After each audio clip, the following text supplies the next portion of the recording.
played with this guy and how he lost with this guy. And you know how it is back there in Ireland. And you can't win them all.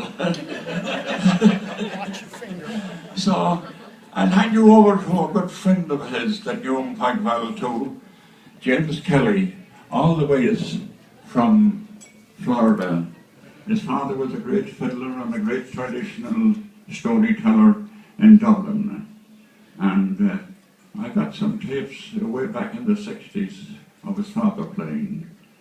And I'd like Jim to say a few words on behalf of my brother. Thank you very much.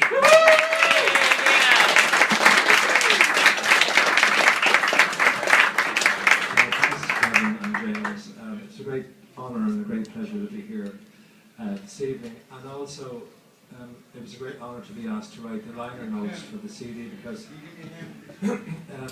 it's to pay tribute to somebody like Johnny, or indeed Kevin.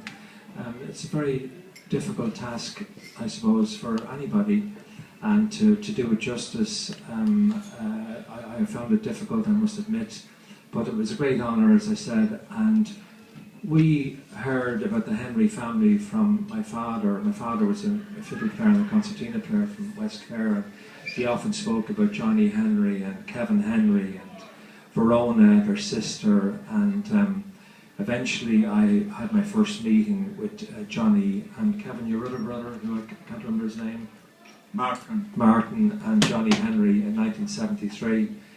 I was on a trip, a weekend trip with my father and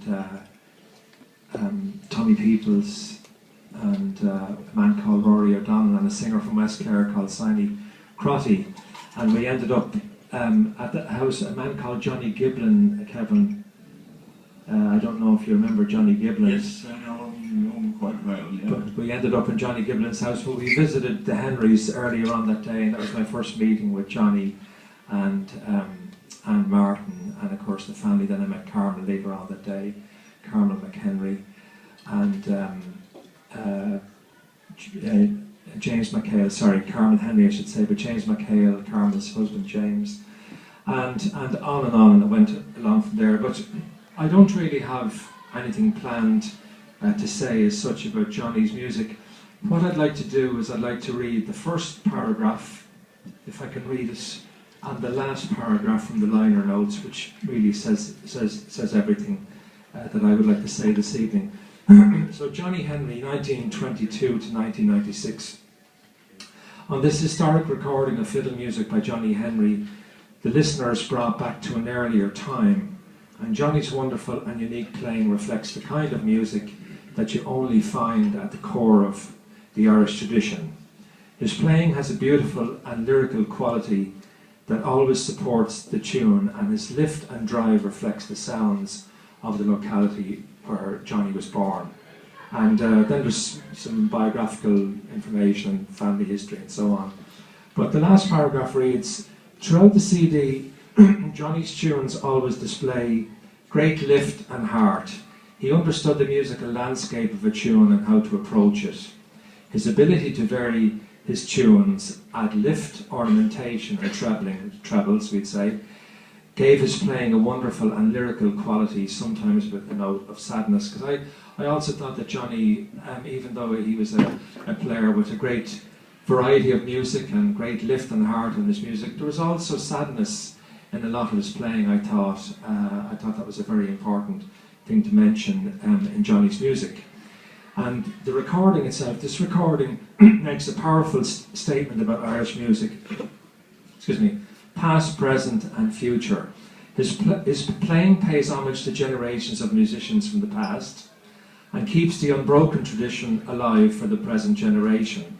Johnny Henry's music has always represented the living tradition, and through this recording, his ageless music will influence players and lovers of Irish traditional music for many generations to come.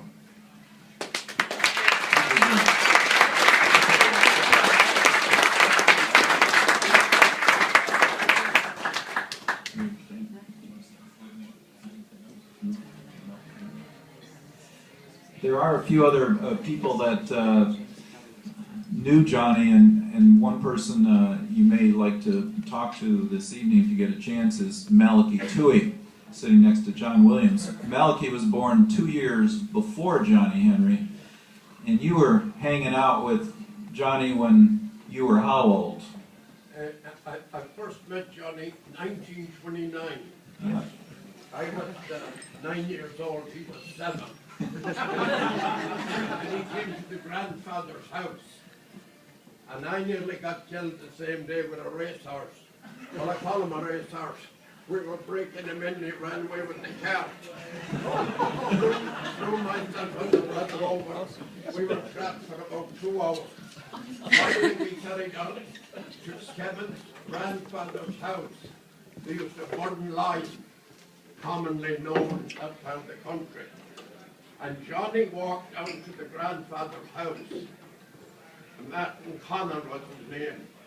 A relation of my father's, by the way. And we got the car to line, and I seen Johnny for the first time. And years went by. And Johnny played with my brother quite a bit, like a brother Fluter. I used to play with Jimmy Coleman, Michael's brother. And whenever they get together, they talk about the music of the Colemans.